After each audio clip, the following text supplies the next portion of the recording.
Yeah, okay. We can jump into this. Uh, so I'll start with introductions. My name is Varun. I'm part of the developer experience team here at Chromatic, and I'm pretty excited to have Eric Simons from Bolt and Zol, who's the CEO of Chromatic, joining us today. Eric, Zol, I'll let you introduce yourself.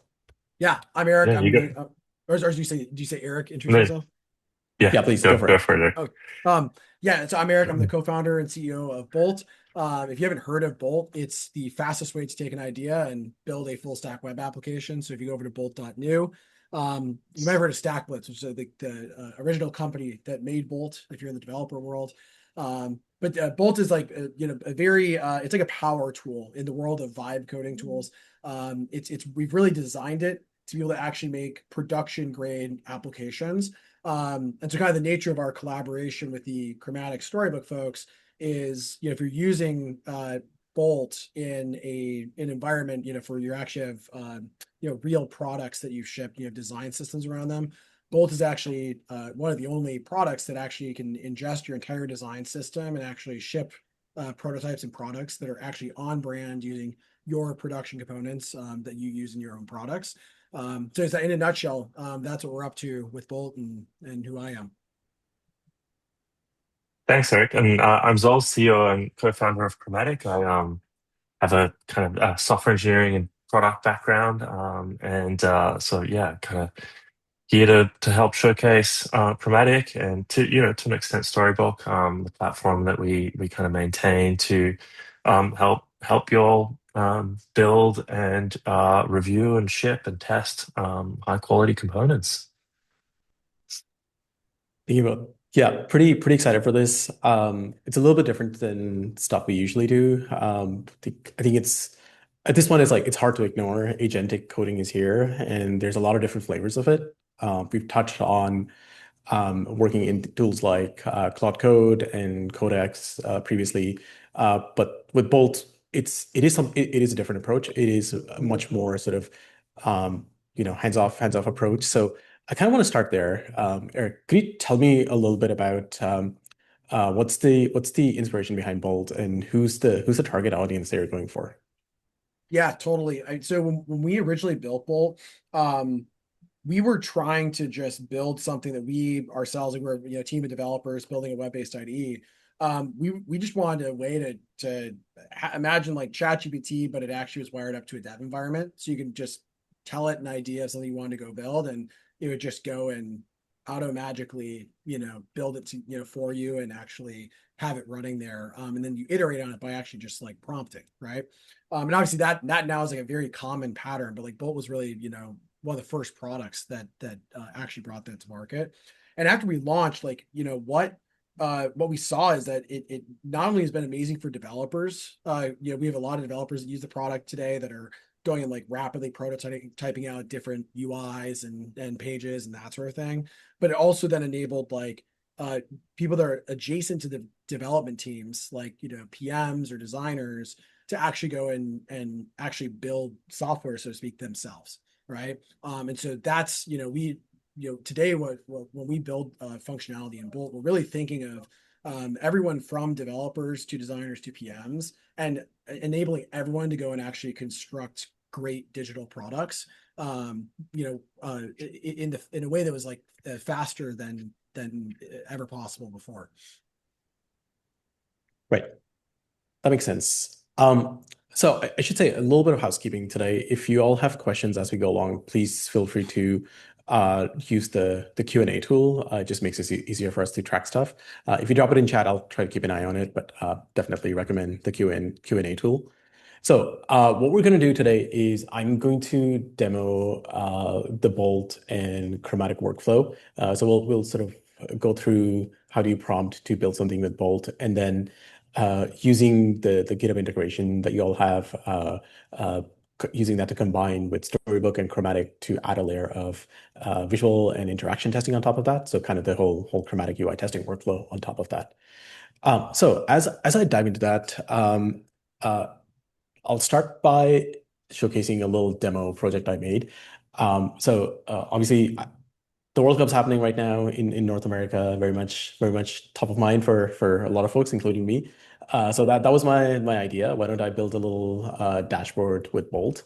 And what I did was simply prompt something like, "Hey, help me build me a dashboard for World Cup 2026." I gave it some ideas sort of where it can query API data from, and then I wanted to be able to see matches that are live today, full list of fixtures, and show me the different groups and the standings of the team.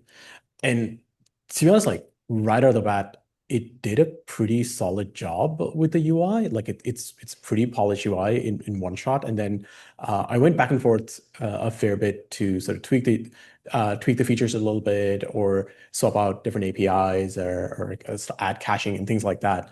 But I'm curious here, Eric. Like what's happening under the hood? What's the secret sauce here that ends up with such polished UI? Because if I do something like this with Claude or Codex, I feel like we don't end up with such polished UI right away.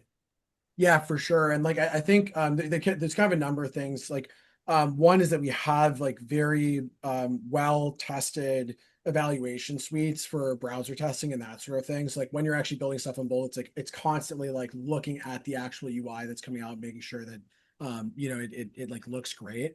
The other part too is that when you're actually building things on Bolt, where we always are defining a design system underneath that ensures that the entire application is going to be consistent and things are laid out properly, and that sort of thing, right? So we actually like Bolt is a very like tailored experience for making great user interfaces and user experiences. Whereas when you look at things like Claude or Codex and that sort of thing, they certainly can write front end, and they do a pretty good job of it.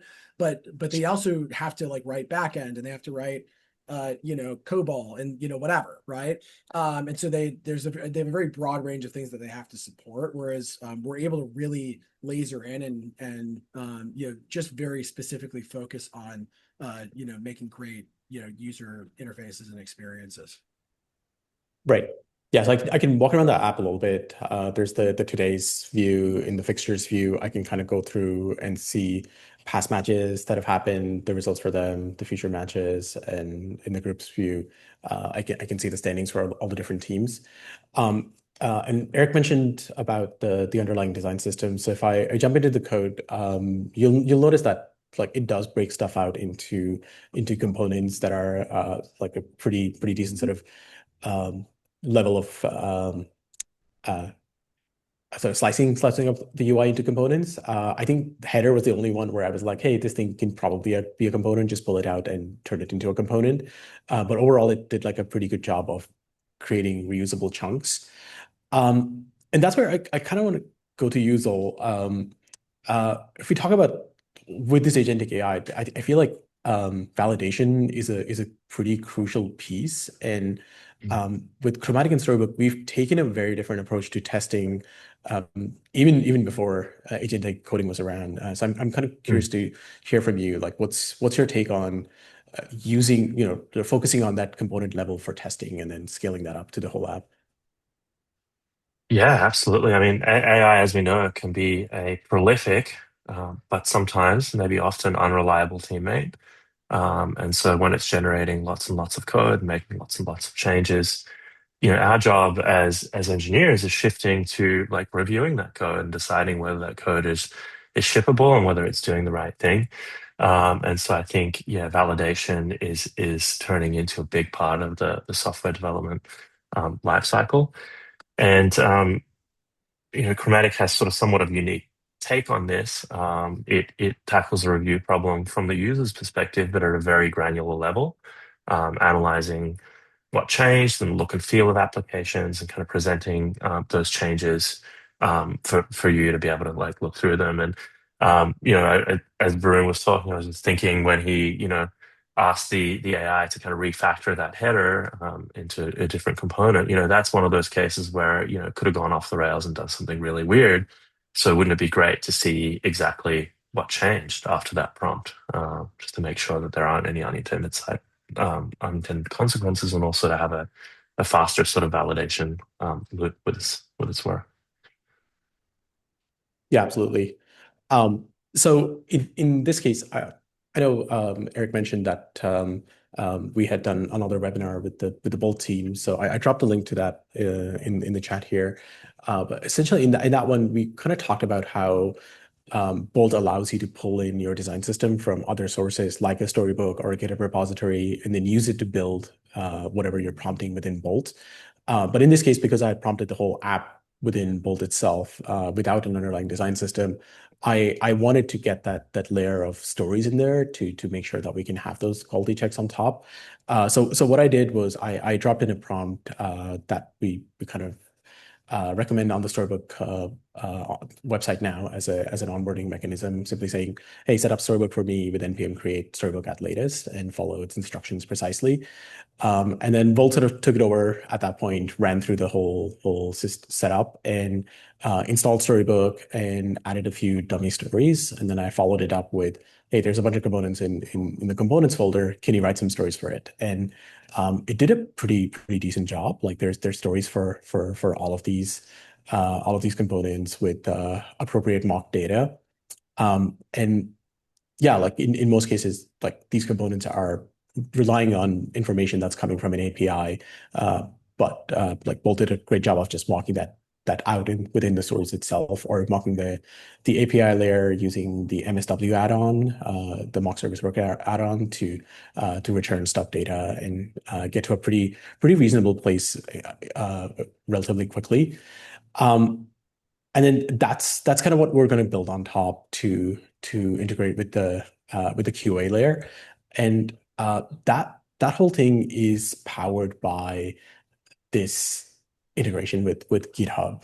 So before I dive into that aspect, Eric, could you talk a little bit about the GitHub integration? Sort of what was the idea behind it? What made you switch from Bolt is managing the full source of truth to now you can mirror whatever is happening in Bolt into an actual GitHub repository? Yeah, totally. Yeah, and the we want to ensure that you could actually use Bolt with production repos. And so being able to actually have Bolt connect into a Git repo, you can actually like do classic like branch based, collaboration and merging sort of workflows. And so that's what our GitHub integration really allows you to do. So it's like allows you like take this into your existing production workflows, and therefore also your relevant like CI/CD pipelines, where for like it can plug in with like Chromatics, like visual testing, and CI/CD and that sort of thing, right? And so that's for projects that like are not going to be just like a throwaway prototype. It's having a Git integration is like a pretty key integration that allows you to actually add the relevant like testing and infrastructure around it, to bring it to production. Right. So pretty much anytime Bolt is making any kind of code changes, it is committing it back to GitHub through the API, right? Correct. Yeah. So once you integrate with a Git repo, every prompt, like whenever a prompt goes through, it just automatically commits that to your branch. So it's always like up to date. Right. Okay, so what I want to do next is actually go through that workflow and see how we can run testing with Chromatic. And again, once again, to set up Chromatic, I was able to use a prompt itself. So um, there are different ways to use Chromatic. You can use the CLI directly. In my case, because we're using the GitHub integrations, I wanted to use the GitHub action. So the prompt I dropped in was configure Chromatic with the GitHub action. We have a LLM's text file for the action setup documentation, so I was able to use that and set it up. The only tweak I made was to allow that workflow to be triggered by workflow dispatch, so I could manually trigger it. So once it ran this, what I ended up with was within my build project, it added this GitHub Chromatic workflow, and it actually told me, hey, like this workflow uses Chromatic token. So let me see if I can go back up to that part real quick. Oh, there you go. So it actually tells me, hey, you'll need this Chromatic token to be able to actually work with the to actually to run this workflow. So the way that works is if I go into Chromatic, and I've already set up this project, but I can do it again and show what that looks like. Chromatic links with your GitHub account, so you can click on that and choose which project you want to add. In this case, it's the World Cup dashboard project. it created another version of it because it already exists, and then I can choose that this is a storybook-based project, and then I end up with this command where I get the token that I can configure. So I did that process. I added the token to my action secret, and then from within GitHub, if I open up this repository, the reason I added that manual workflow was I can go into actions, choose chromatic, and we need to set a baseline for all of our components in the first go. So I can actually go and trigger this workflow manually and get it to run a baseline build for chromatic. And when I do that, this was the first build. So this kind of showed me. It took a screenshot of all the components, so it looks stuff like this. So when you're viewing the app, you're seeing for example, this fixtures component where you're able to get all the data. But there's of course other states to this component where if you want to open up the group stage, accordion is open, or uh, you have some matches in knockout round, or uh, for some reason the data isn't loading and you want to just see, you end up with like no fixtures, or you're in a loading state, or if there's a network error, or if I go into, let's say, the match card, there might be this condition where a match is live. So unless you're prompting while an actual match is happening, you're not going to encounter this piece of UI. So this is a perfect example of a state you want to capture as a story, so you can run tests on it. So in that first build, I was able to run all the baselines. Because it's the first time it's encountering these stories, Chromatic will go ahead and accept all of those baselines as the starting point for these stories. So what we can do next is let's go ahead and make a little change. Sorry, go to the preview page. So one of the things in this app was on the group tables. Uh, I wanted to get information on which teams are going to qualify to the next round. So the top two teams qualify automatically, and some of the third place teams can qualify. So as a feature, I wanted to add that in to be able to see visually which teams are going to qualify. So this is the prompt I'm going with. Add a background color to the sort of the text labels. Give it a green label background if the team is going to qualify, and a yellow label if the team is going to potentially qualify. So let's run this and see what happens.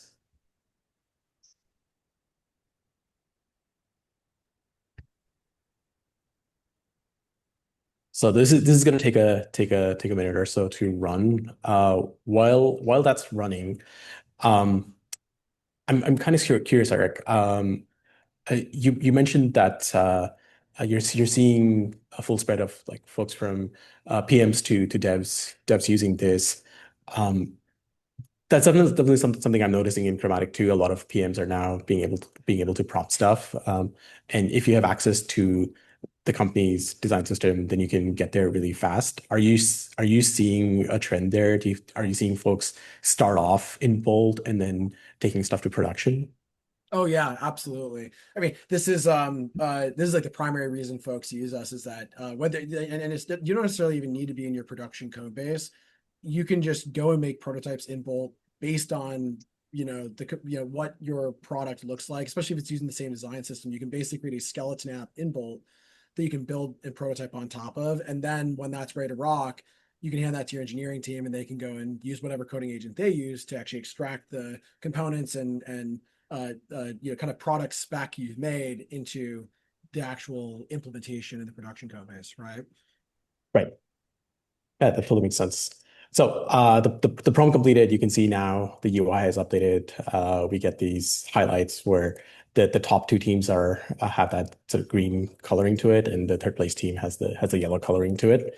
And now because this project is linked to a GitHub repository, we set up that workflow. If I switch over to my repository, you'll see there was a commit that just came in, and our chromatic workflow got triggered. So this is going to run chromatic, and once the build is complete, I'll be able to see exactly what changed, and chromatic will run the full suite of tests on on all the stories that exist. So if I could open this up, let's see it now. So it's going to take a couple seconds to for results to start streaming in. Essentially, what's happening behind the scenes is Chromatic is spinning up um, each story individually in a cloud-based browser, running the story, capturing a snapshot, and then running a diff on previously accepted baseline. Or if it's a totally new story, then it'll tell you, hey, this is a new story. You can use and set that new snapshot as the baseline. So I think while it loads, I'll just jump in here and say, Mhm. Chromatic is really sort of giving you X-ray vision across that change right now. Without it, you'd be back in Bolt, sort of clicking through manually, trying to kind of figure out what exactly it was that the agent did. And now Chromatic is essentially doing that for you behind the scenes, and it'll present those diffs. And here we are. Yeah. So in this case, I noticed that it didn't add stories for. Oh, sorry,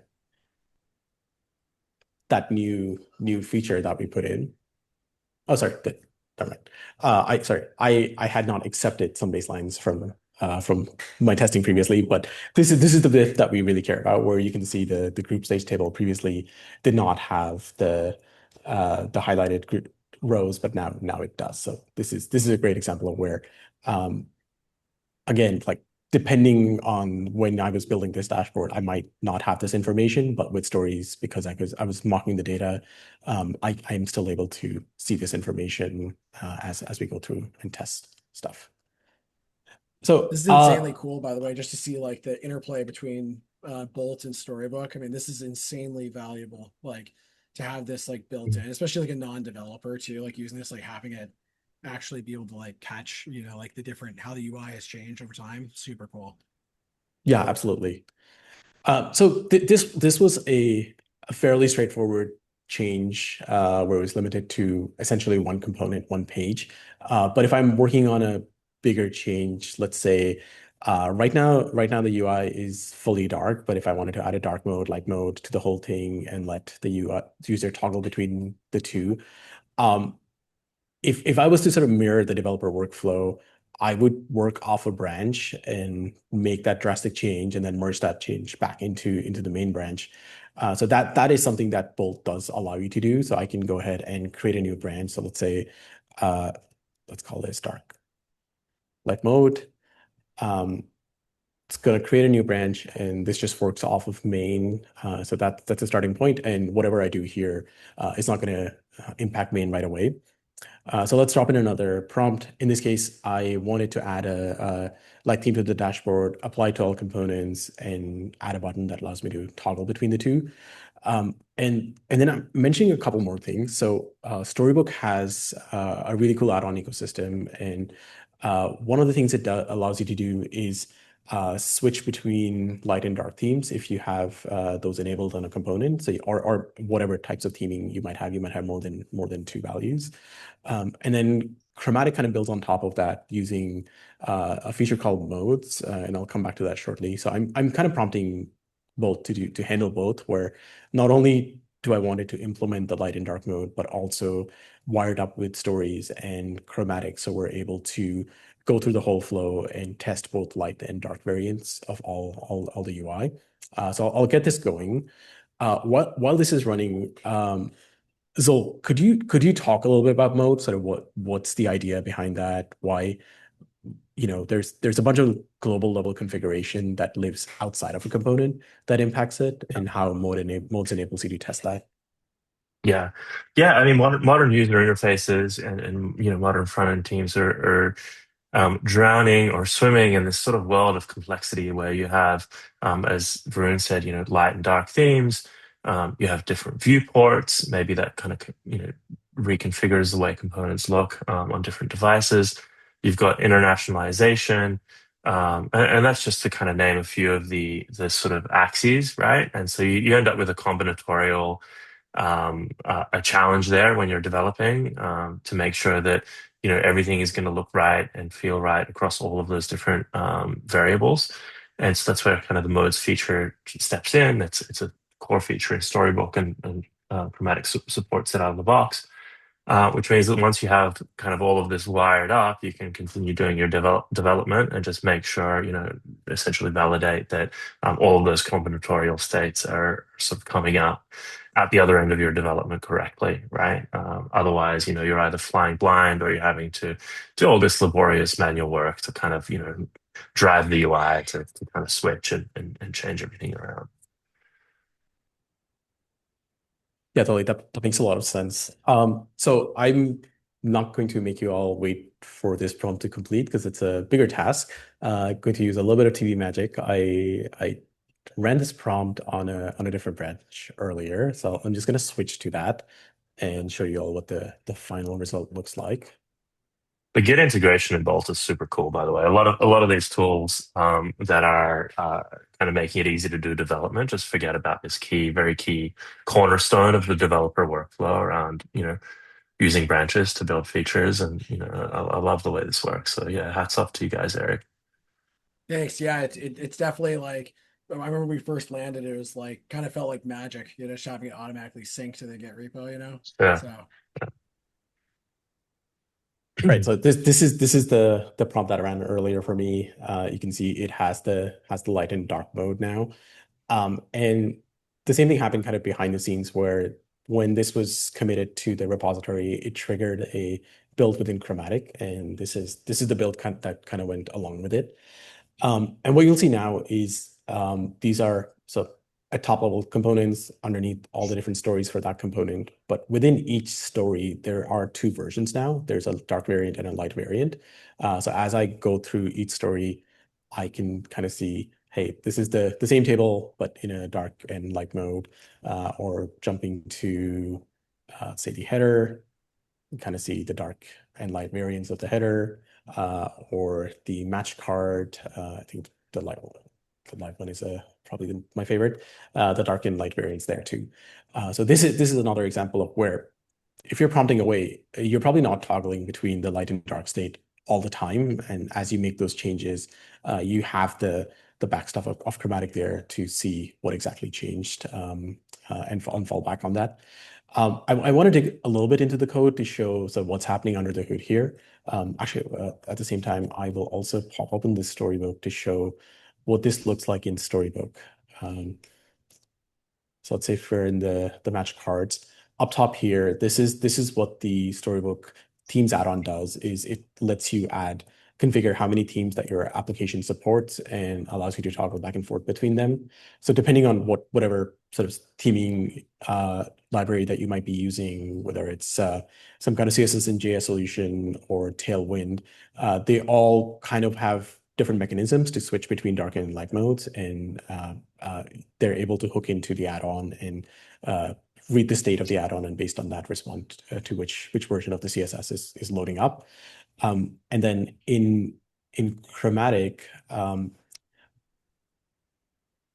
we can specify modes, sort of like this. So I'm able to say, hey, I want two modes within my application for components.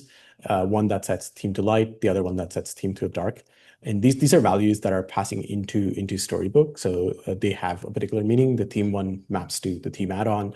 The backgrounds one maps to the background add-on. So the background of the story can change depending on the light and dark mode. And then in my top level Storybook preview config, you can actually just set chromatic modes across all of your components.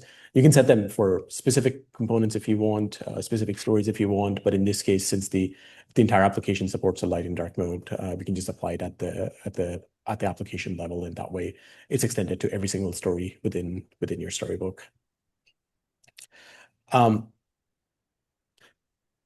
So do you want to talk a little bit more about the review workflow and how it allows folks to seek feedback from other teammates? So, you know, you have all the power now with agents to do all kinds of stuff really, really quickly, but it helps to keep other folks within the loop here.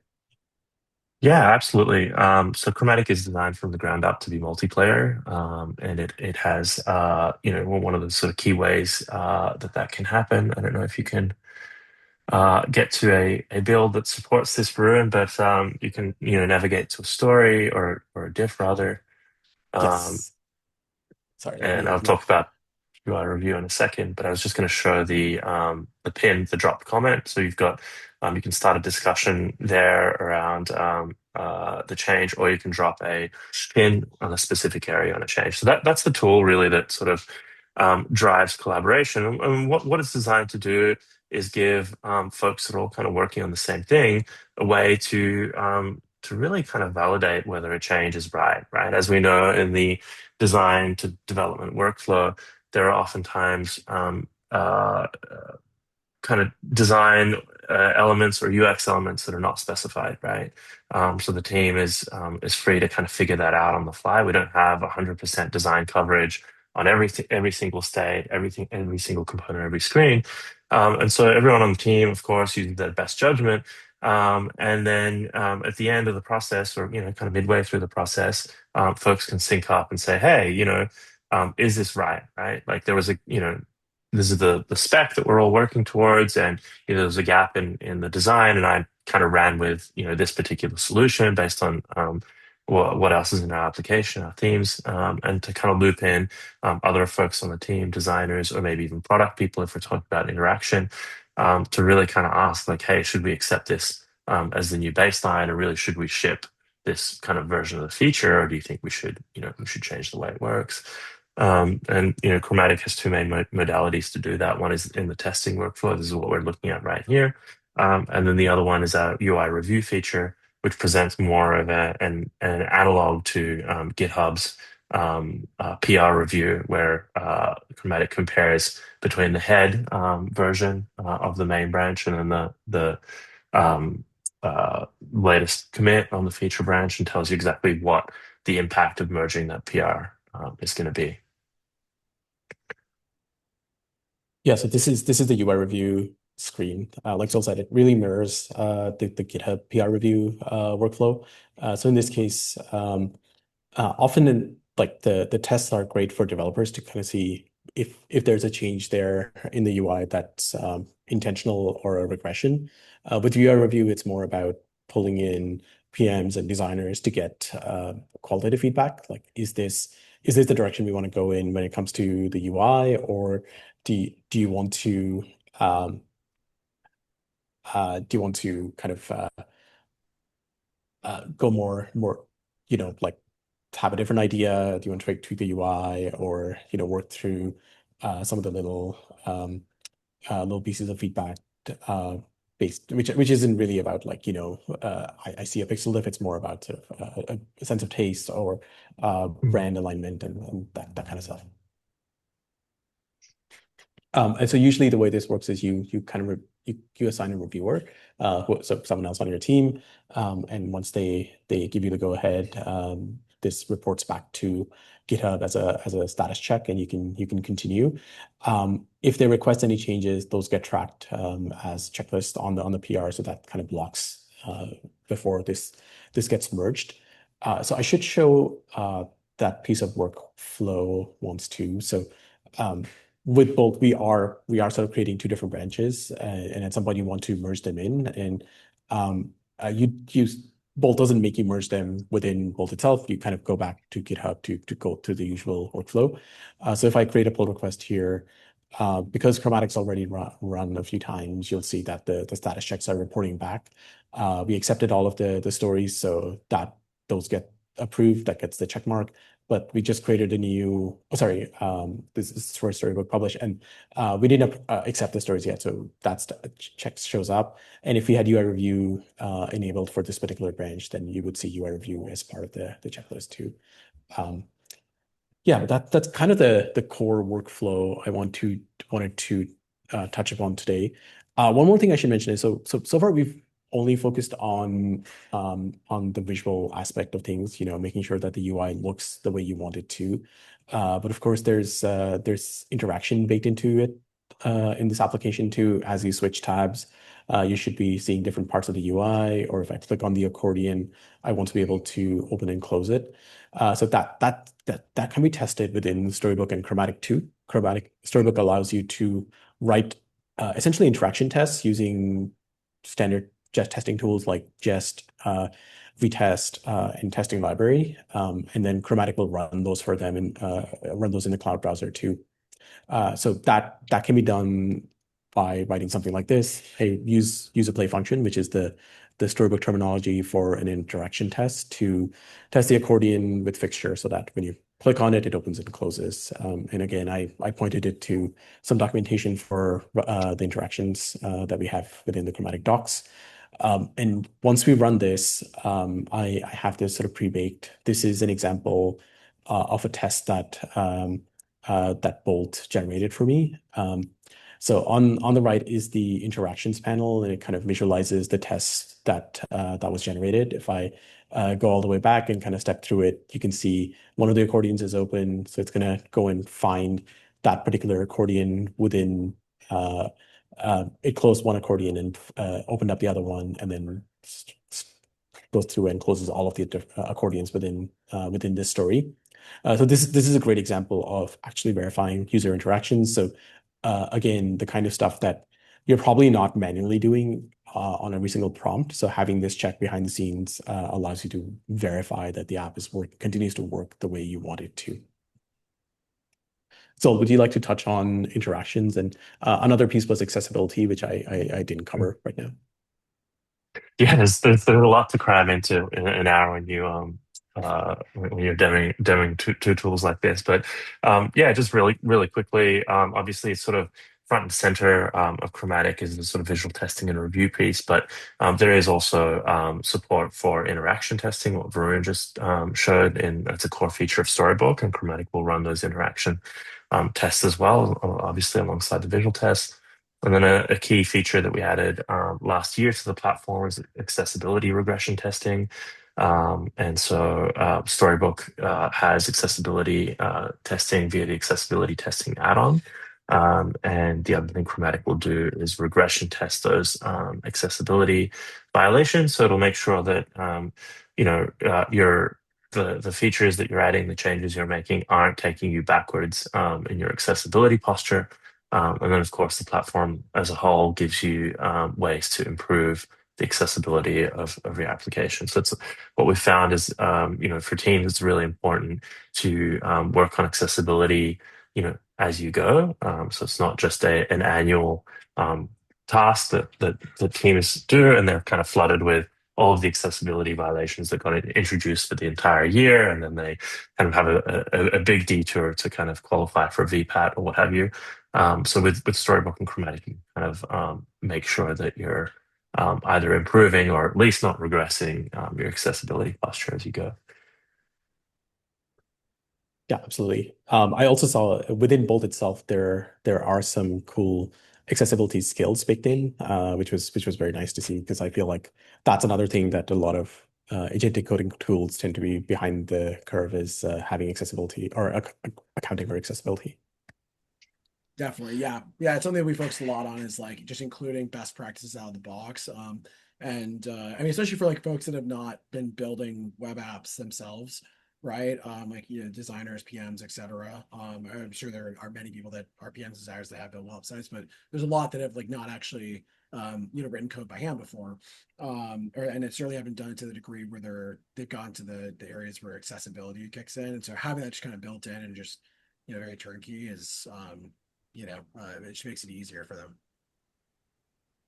Yeah, Yeah, absolutely. And, totally. I'd say that's sort of where there's a match made in heaven because then layering Chromatic on top, it gives the actual sort of folks that are accountable for these things, the core engineers on the team, the ability to ship work that is built by others that maybe don't have that you know kind of low level understanding of web development. Yeah, absolutely, absolutely. Cool. I'll open up the questions if folks who are here live have any questions. I actually have one for you, Sol. So Yeah. one of the biggest criticisms of visual testing is that it tends to be inconsistent. Like you often end up with these flaky tests where you're seeing changes that are just a side effect of, the browser not rendering stuff fully or Mm. catching stuff mid animation. How Yeah. does Chromatic account for that? Like what's happening under the hood allows chromatic to reduce inconsistencies?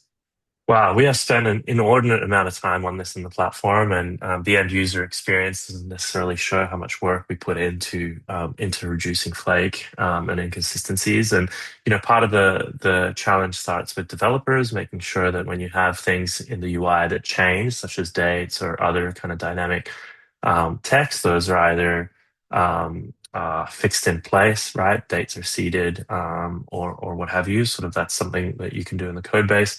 Or if that's not an option, then Chromatic supports sort of the concept of ignore regions and gives you the ability to sort of essentially mask out parts of the diff that it's going to ignore. And then there's some other best practices that you can kind of read about regarding animations and things like that that you can do. But even if you do all of that stuff, what we found is that UI at scale, when you're rendering things hundreds and hundreds of times, like it does really pressure test, kind of strange, network interactions and things sort of deeper in your code base that you might not really become aware of under normal circumstances. And so that's where we do a lot of automated stuff behind the under the hood to smooth over that experience and to give you the best possible experience when you're reviewing this, so you're not getting a whole lot of like false positives and what have you as a result of inconsistencies. So suffice to say, that's a kind of underappreciated challenge in visual testing is the fact that there's a lot of work that has to go into consistency. Yeah, totally. I feel like the other big difference is a lot of other tools tend to snapshot entire applications where Yeah, there's a lot of things in the stack that can fail, whereas with stories you're isolating and you're trying to work with the same set of data every single time. So you're reducing the failure points too. absolutely. Eric, I had a question for you too. So obviously Bolt was on the cutting edge of, or continues to be on the cutting edge of agentic development tools. Um, I'm curious where you see the agentic front end development heading. In 6 months' time, like what do you think this build test ship loop looks like for you? Yeah, I mean, things are changing at a pretty rapid pace. But I think that, you know, I think that there's going to be even more, like a lot of the things that we're doing manually even today and that kind of wire up the workflows. I think there's going to be a lot more of that that's just captured by the agents that again, and a lot of it comes down to like laying out workflows that work really well. And so I think this is like an area that we're pretty excited to work more with like you all in Storybook and the Chromatic side, but like how do you actually incorporate more things into the agentic loop so that you as the human are not having to like manually review things, where it's able to actually really catch things like whether there's regressions and that sort of thing, and being able to be proactive about actually going and comprehensively writing tests or evals around these things. So I think to me, a lot of the stuff that we're investing in is really just betting on the capabilities of the underlying foundation models improving, and also the ability for those foundation models to handle long horizon agentic tasks. And I think that the combination of that is just you're going to be able to um, uh, give simpler instructions to these sort of agents, and they're going to be able to go and do far more than they would have been able to do previously, even with way more instructions, right?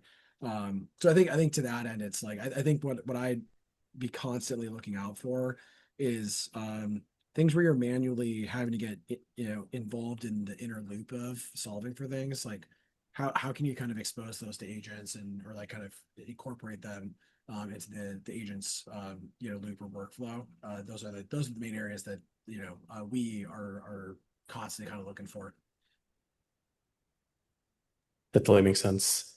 So I'm curious if you have any thoughts on this too. I'm sure you do. Yeah, I mean, I totally agree with everything Eric's saying, and I think part of that is the rough edges around the tooling is constantly getting polished away, giving agents like access to more and better context, similar to humans, being able to access sort of Slack, Notion, tools through the command line, sort of just having more of that context to understand what needs to be built. So it doesn't need to be kind of necessarily defined in the prompt. I think is something that's happening for sure, and will continue to improve over the next 6 months. I mean, we're at the moment kind of working on a solid MCP integration for Chromatic to sort of be able to put a lot of that manual effort that Varun was doing kind of into the agentic loop. But then the other area, and this is sort of again close to our heart because of what we do, machine vision, frankly, still has a lot of room for improvement in the frontier models. And I think that there's a lot of low-hanging fruit there that is yet to be picked by the labs. They've just been, focused on language and text. So I think we'll see a lot of improvement there over the next, 6 months to a year.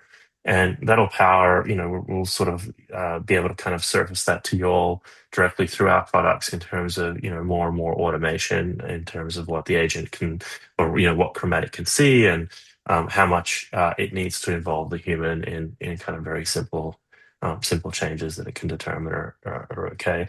And so I think all of that together is going to continue to unlock like more and more autonomous work in parallel.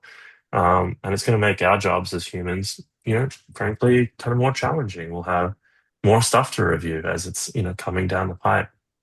I think that's where we're really spending our time on figuring out how we can kind of better support humans with tooling um, that can make that review process easier, more fun, more efficient, and leverage kind of AI to make that happen. Totally makes sense. I don't see any more questions in the chat here, so I'll just leave it open if either of you have any parting thoughts to share.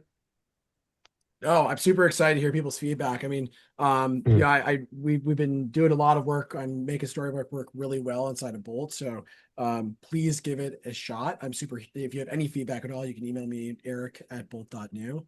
But yeah, I'm excited to see what folks are building and what how they're pushing the limits of Storybook, Chromatic, and Bolt here. So excited to hear more from folks trying these things out.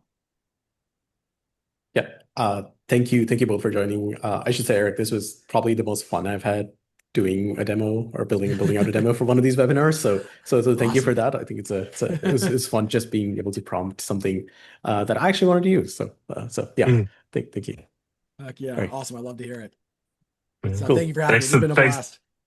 thanks to the World Cup for creating such a great opportunity for a really cool little demo app. I know, I know. Yeah. Well, thank you both. Love it. And for the rest, yeah, I'll see you on one of these in the future. Cheers. All right, have a good one. Thank you. Thanks, Sarah. Bye. Great to see you.